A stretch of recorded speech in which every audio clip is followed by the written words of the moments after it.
Welcome to my channel. I'm Scott, and in this video I am going to walk you through the process of valuing VMware stock by analyzing their financial statements and dissecting their financial ratios so we can determine if it's a buy or a sell. VMware is a cloud computing and virtualization technology company. It was the first successful company to virtualize the x86 architecture. The company's desktop software runs on Microsoft Windows, Linux, and macOS, while its enterprise software runs directly on server hardware without requiring an additional underlying operating system. In 2004, EMC acquired VMware for $625 million.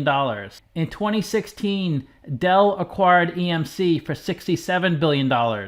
On November 1st, Dell spun off its 81% ownership of VMware to its shareholders. If you own Dell stock on October 31st, then on November 1st, your stock price went down dramatically, but you also received a share of VMware stock. It seems like Dell shareholders benefited from the spin-off, but that was not the case for VMware shareholders. Their stock went down dramatically. I'll show you later. They did receive a special dividend, but the stock went down a lot more than that dividend. The company's headquartered in Palo Alto, California, and was founded in 1998. It trades on the New York Stock Exchange, Deutsche Borse, Mexican Bolsa, Xetra, Vienna, and London Stock Exchange. Let's get started with the model. This is a large cap company, 50 billion market cap. They're trading at 120 a share, and they have 420 million shares outstanding.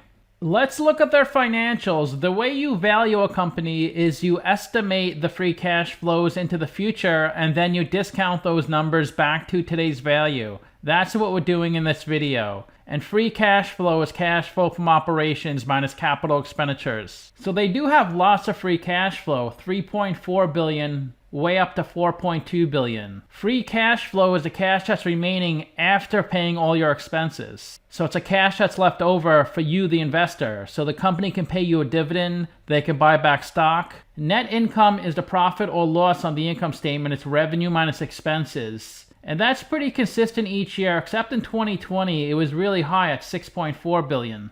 Revenue is the sales for the company, and that goes up each year from 9 billion to 12.6 billion. This is the company's income statement. The top line is the revenue, the sales. Below that is the cost of revenue. These are the expenses directly related to generating the revenue. Revenue minus cost of revenue gives you your gross profit. Tech companies tend to have high gross margins. A bulk of their expenses are in operating expenses, such as R&D. And their operating expenses went up from 5.7 billion to 7.8 billion. Below operating expenses is their operating income, and that grows each year from 2 billion to 2.6 billion. Below that is the interest they pay in their debt. It looks like that's the highest in the trailing 12 months at 221 million. Below is other income and expenses. These are all the gains and losses not tied to the company's core operations. An example of a loss is an asset impairment. An example of a gain is if they sell one of their divisions and make a profit. Below that is their pre-tax income, then their taxes, then their net income. So the reason they had such high net income in 2020 was this 4.9 billion tax credit. But this is reversed out in the statement of cash flows. You'll see later their cash flow from operations won't be much higher than the other years. The 4.9 billion was discrete tax benefit from the transfer of intellectual property, and it was recognized via a deferred tax asset. I've talked about deferred tax assets in a few videos, but if you want more information on this, just leave a comment. But just so you know, this is just an accounting thing. It doesn't affect cash flow. That's why you should always follow the cash. Don't just rely on the income statement, because things like this can really confuse a lot of investors. This is the company's income statement from their latest quarterly report. This shows us the first 9 months of 2020 and the first 9 months of 2021. This is the third quarter of 2020 and the third quarter of 2021. Their quarter ends at the end of October. Most companies' third quarter ends 9/30. Their revenue increased a little bit from 2.9 billion to 3.2 billion. It went up in every category. They receive a good amount of money from licensing out their technology. That's 710 million of revenue. They have a subscription and SaaS service. That's 820 million. SaaS is software as a service. And they also have a services business. That's $1.7 billion. That $1.7 billion is $1.4 billion in software maintenance, $300 million in professional services. Their trailing 9-month revenue also increased from $8.5 billion to $9.3 billion. That went up in every category as well. If you're able to license something out, it's amazing margins. They received $710 million from licensing, and it only cost them $37 million. Subscription and SaaS revenue was $820 million. The cost to that was $175 million. Services $1.7 billion, and the cost is $362 million. Technology companies tend to have really good margins. Manufacturing companies, not so much. They spent $768 million in R&D, up from $714 million. Most of the expense for R&D is payroll for its employees. They're paying their staff to obtain new knowledge, to improve existing products, and introduce new ones. But it's possible the cost of materials and equipment is also part of R&D. They spent $1 billion in marketing, up from $900 million.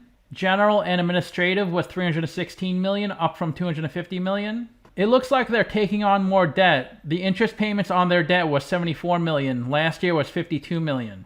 Their net income is down from $430 million to $400 million. But that's because of this gain in other income and expenses. I would just focus on operating income when I look at the income statement, not net income. Things in other income and expenses are not really part of the company's core operations. This is the company's statement of cash flows. The top line is operating cash flow. That's how much cash the company generates from its operational business. So you could think of operating cash flow as net income converted to cash, because net income is your accounting profit or loss. It's not actual cash. So in 2020, they had a ton of net income due to that large tax credit, but you can see their cash flow was in line with the other years. That's why I prefer to look at operating cash flow in addition to the income statement, but operating cash flow is a much better indicator of how the company's doing than net income. And they had their most operating cash flow in the trailing 12 months at $4.5 billion. They spend a few $100 million a year in CapEx. This is investments in property, plant, and equipment. Operating cash flow minus CapEx gives you your free cash flow. And they have lots of free cash flow. They do not pay a dividend, but another way to reward shareholders is to buy back stock. And they buy back lots of stock. They bought back $400 million, $1.8 billion, $1.4 billion, and $1.6 billion. When a company buys back stock, it decreases the shares outstanding and makes your shares more valuable. You have a bigger piece of the pie. But they do issue a lot of debt. They added almost $6 billion of debt in the trailing 12 months. They paid down about $800 million in 2021, and they added about $1.4 billion of debt in 2020. When Dell spun off VMware, that actually occurred on November 1st. So these financials are before the spinoff. I was thinking the debt may have something to do with Dell not owning the company, but I'm not too sure because the spinoff happened after the accounting period ended. I just pulled this from their 10Q. The change was due to the absence of net cash proceeds from the issuance of long-term debt of $2 billion. I'm not really sure what that means, the absence. This makes sense. They had to redeem $1.3 billion of debt and $1.5 billion of debt. Companies usually roll their debt, so when debt is due, they don't use cash. They just issue more debt to pay the old debt.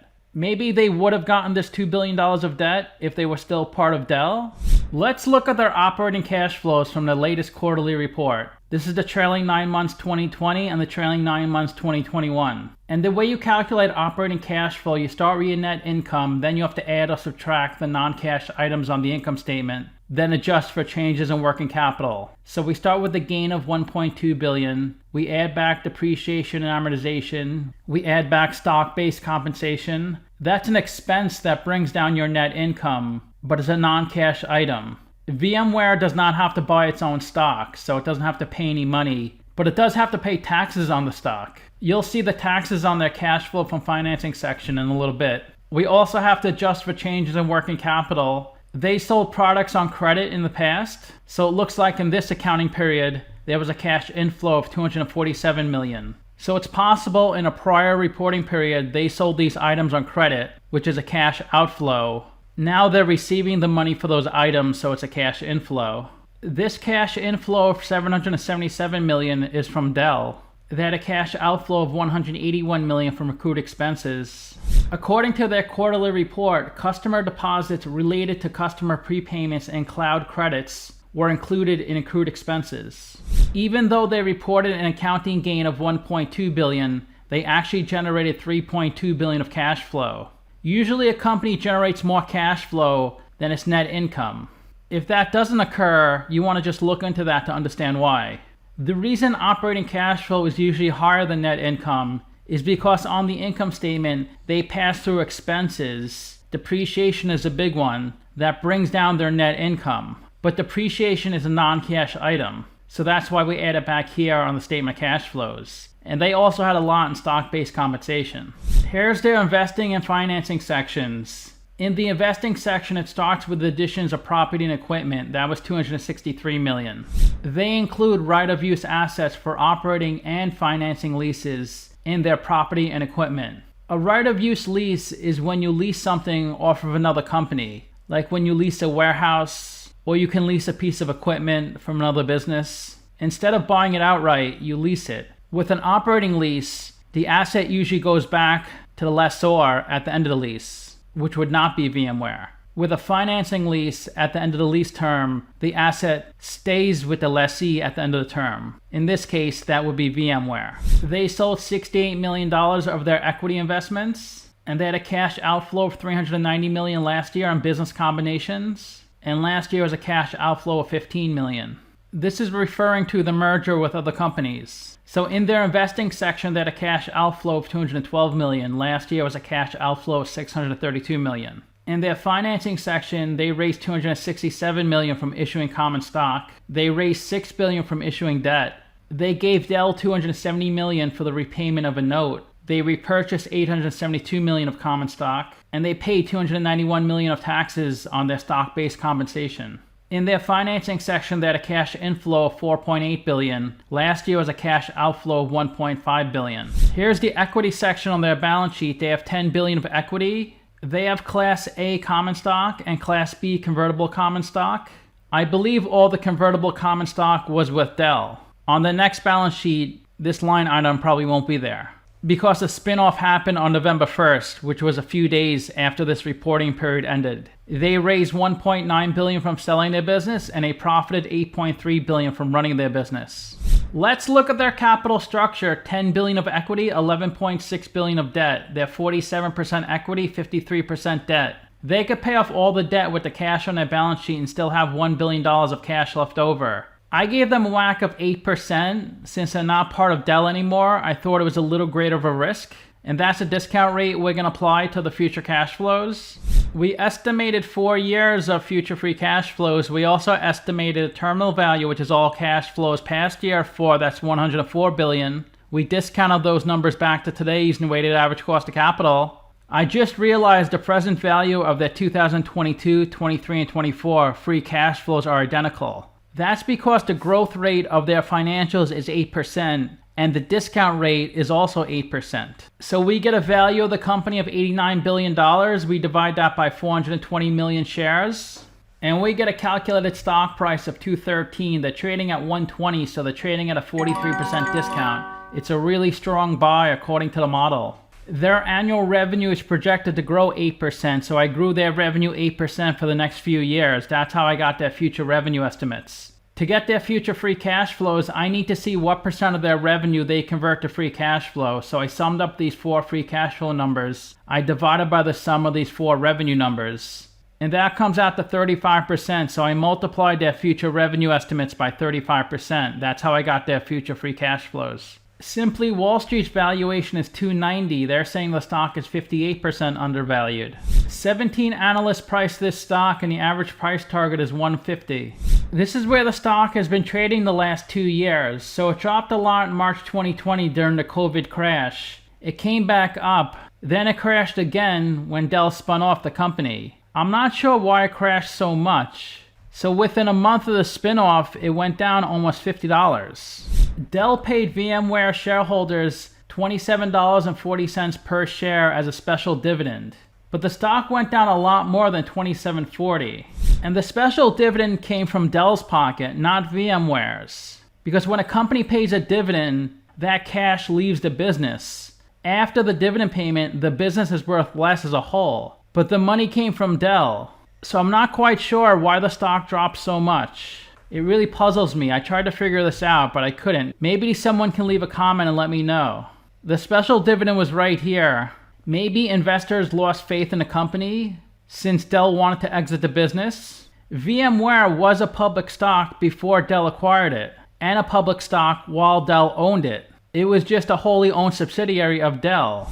They have a beta of 0.92, so the stock moves with the market. It's gone down 16% in the past 52 weeks, while the S&P is up 24%. The 52-week low is 109, the high is 172. And the stock is on a decline, trading below its 50-day and 200-day moving average. 2 to 2.5 million shares are traded each day on this stock. 29% are held by institutions and 2% of the shares are shorted. If you put $10,000 into this company 10 years ago, you'd have $20,000 today. That's a 7% annual return. Even with the big decline recently, you would still do pretty well with this stock. Their employee count seems to be going up each year. They employ 32,000 people. Insiders own 41% of the company. The general public owns 29%, institutions 20%, and venture capital or private equity firms own 10%. Before the Dell spinoff in November, Dell was the biggest shareholder. Once Dell spun off the company, Michael Dell is the biggest shareholder. Dell owned 80% of VMware, and they gave those shares to their Dell shareholders. Because if you owned Dell stock before the spinoff, your stock went down a lot after the spinoff. Because after the spinoff, Dell does not own VMware, so it cannot consolidate VMware's financials onto theirs anymore since they do not own them. Silverbank owns 10%, then BlackRock, Dodge & Cox, and Swedbank. Let's look at their financial ratios. Their PE is decent at 25. That's stock price over earnings per share. The market median is 21. The market average is 31, so they're between those two numbers. Their price of sales is pretty good at 4.0. That's stock price over sales per share. Their price to book is 4.9. That's stock price over book value per share. Let's look at their non-current assets. 1.4 billion of property and equipment, 2.6 billion of other, 5.8 billion of deferred tax assets, and 9.6 billion of goodwill. Goodwill is the premium you pay when you acquire another company. They have a good return on invested capital of 23%. They can cover their interest payments over 12 times. They have a really high ROE at 20%. And they have a good current ratio and quick ratio of 1.6. Let's look at their current assets. 12.5 billion of cash, 1.7 billion of accounts receivables. This is how much other companies owe VMware. 660 million due from related parties. This is money due from Dell, and 600 million of other. Let's look at their current liabilities. 229 million of accounts payable. This is how much VMware owes other companies. 2.3 billion of accrued expenses. These are expenses VMware has incurred but hasn't paid yet. 1.5 billion of debt and 5.8 billion of unearned revenue. Unearned revenue is when someone pays for a product or service up front before it's delivered. So you receive the cash, your cash goes up, but you also book unearned revenue. And once you deliver the product or service to the customer, you decrease unearned revenue in the liability section and you increase revenue on the income statement. They generated 4.2 billion of free cash flow and they have 5.6 billion of working capital. So they have $10 billion of funding, so they seem to be really well capitalized.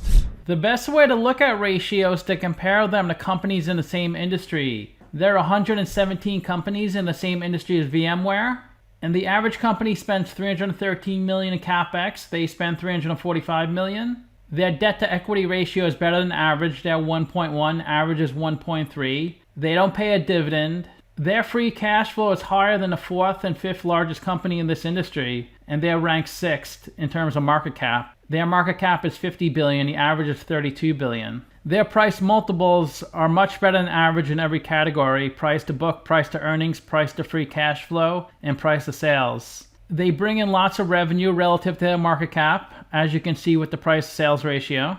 They have a good ROA and ROE. Most companies in this industry have negative net income, so the average ROA and ROE is negative. ROA is net income over assets. ROE is net income over equity. So to summarize, I have them trading at a 43% discount.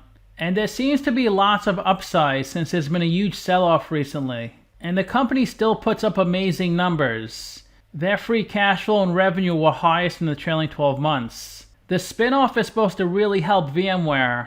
They really want to focus on the multi-cloud strategy and a lot of other things as well. That's the big benefit of doing a spin-off. It's easier to focus on your core business. When you're part of a larger entity, it can be a little difficult with bureaucracy and things like that. I rank their free cash flows 8 out of 10, their revenue 8 out of 10, and their ratio 6 out of 10. So let me know what you think. Give this video a like, subscribe, or comment below. Also, if you'd like to get a custom valuation or just support the channel, you can become a member by clicking on the link in the description below. Thanks for watching.